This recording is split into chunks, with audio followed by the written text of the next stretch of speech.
Babe dah. Salah makan ente. Emang nape bang? Lah ontel aja ente kagak nyampe. Lah mendingan nih. Lah kan ente kemarin udah. Itu kan kemarin buat sekolah. Ini buat nongkrong belum. Kagak usah kepanjangan lagu ente. Biasanya juga naik oplet. GI, kita ini kan anak Betawi. Ya wajar lah kebanyakan lagu. Iya tuh si Babe.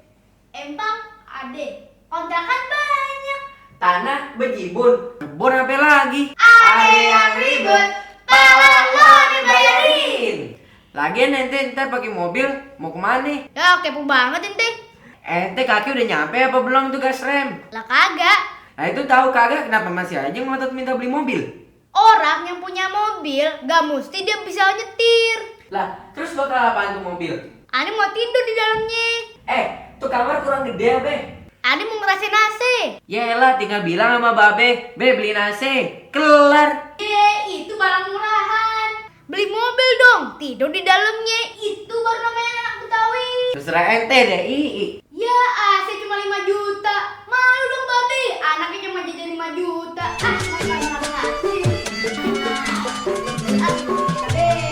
Enaknya nanti mobil yang mana yang AC-nya kenceng ya?